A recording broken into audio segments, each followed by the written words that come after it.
As dawn broke over the Tsavo wilderness, bathing the savannah in hues of coral and gold, zebras gathered in restless anticipation, their hooves stirring the dusty earth for the great migration. A solitary mother zebra stood apart, her soulful eyes tracking the herd's fading silhouettes against the crimson horizon.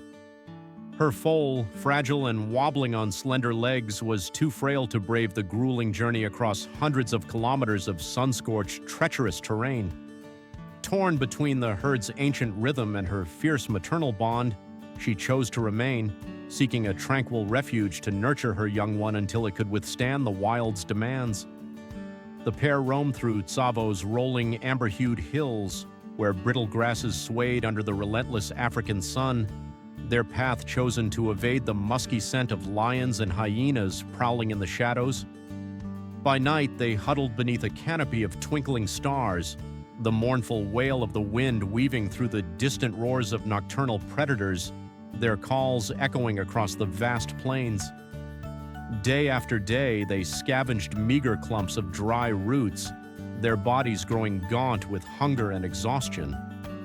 The mother, resolute in her purpose, offered only tender nudges to her foal's brow, a silent vow of love and protection amidst their relentless struggle.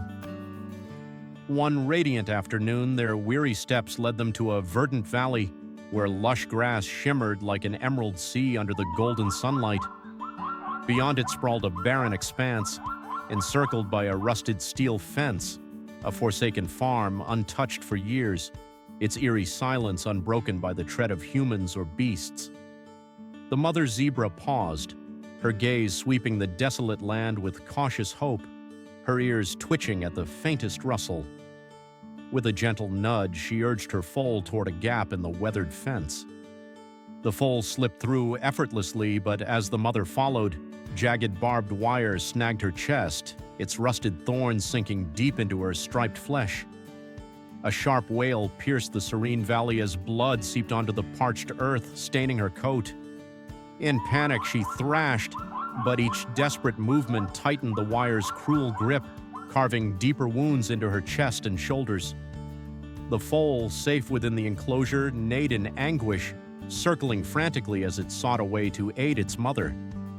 The mother pushed back with fading strength, only to be yanked forward by the unyielding wire, her body quaking with agony. Exhausted, she crumpled to the ground, her wide eyes clouded with fear, her breaths shallow and faltering under the merciless sun.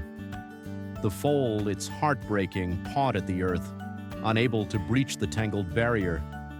The mother's faint groans echoed through the air, and the vibrant grass seemed to dim under the weight of despair. The sun's harsh rays seared her bloodied wounds, amplifying her suffering, while dust swirled around her trembling form. The foal clung close, its small frame shaking as it gazed skyward, its eyes pleading for a miracle in the vast, indifferent wilderness of Tsavo. A distant rumble shattered the silence, a pickup truck's engine humming across the empty plain, its tires crunching over the dry earth. The vehicle slowed and stopped near the fence, dust settling in the still air. A man emerged, his presence calm yet resolute, his weathered face etched with concern. Samuel Kiptu, the former steward of this forgotten land, had returned to survey its condition after years of neglect. Seeing the zebras, he rushed forward, his heart sinking at the sight of the mother ensnared in barbed wire, her foal standing vigil, its eyes wide with fear and desperation. Samuel raised a hand to soothe the wary foal, which neighed but held its ground. "She's still alive, little one," he whispered, his voice steady as he hurried to fetch a first aid kit from his truck. Armed with gloves, pliers, and a small knife, he began his delicate task, cutting the outer wires that hadn't yet pierced her skin. The foal stepped back, its gaze fixed on Samuel's careful movements, occasionally darting to lick its mother's face in a tender act of solace, its soft whinnies a plea for her survival. Each snip of the wire elicited a faint flinch from the mother zebra, but she remained still, as if sensing salvation.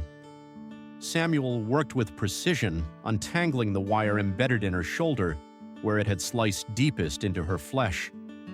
Sweat glistened on his brow as he freed the final strand, taking care to avoid further harm. The foal, anxious yet hopeful, nuzzled its mother's chest, its small cries a chorus of encouragement that echoed across the quiet valley. After nearly 30 minutes, the last of the barbed wire was removed.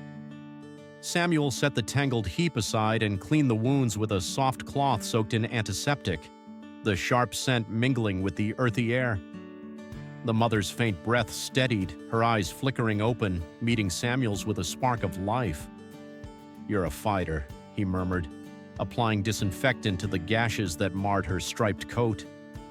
He tended the wounds from her neck to her belly, where a deep tear bled profusely. The mother groaned softly but endured, her trust evident in her stillness. Samuel wrapped the gravest injuries with gauze, replacing it as blood soaked through until the bleeding slowed. Her condition stabilized and he sprayed pain reliever, watching as her tense muscles eased. She lifted her head slightly, glancing at her foal, who bounded joyfully and licked her wounds, its eyes bright with renewed hope.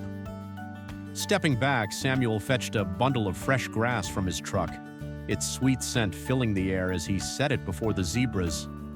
The foal ate eagerly, nudging its mother to join. Weak but reviving, she nibbled slowly, her eyes brightening, her breath steadier.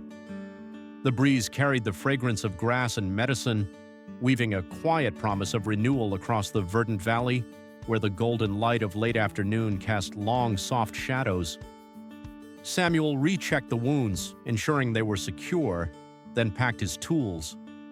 He watched the zebras with quiet satisfaction, the unspoken bond between them palpable. As dusk fell, casting a golden hue over Tsavo, he touched the mother's neck gently, a farewell imbued with respect. The zebras stepped from the enclosure, their silhouettes glowing in the twilight, a testament to their resilience and the compassion that saved them. To protect others, Samuel gathered the wire into a sack for disposal that night. He built a temporary barrier with fallen branches and rope, marking the danger zone to safeguard other wildlife. His truck rumbled away into the sunset, leaving Tsavo serene, its beauty restored. Weeks later, the mother and foal were seen grazing peacefully on Tsavo's fringes. Her scars had faded and the foal thrived, galloping freely under the boundless sky. Samuel Kiptu, the quiet savior, continued his work in the wild, his kindness a lasting mark on the untamed landscape of Tsavo, a beacon of humanity in a world both harsh and beautiful. Thank you for reading this story. Don't forget to like and subscribe for more tales of hope and humanity.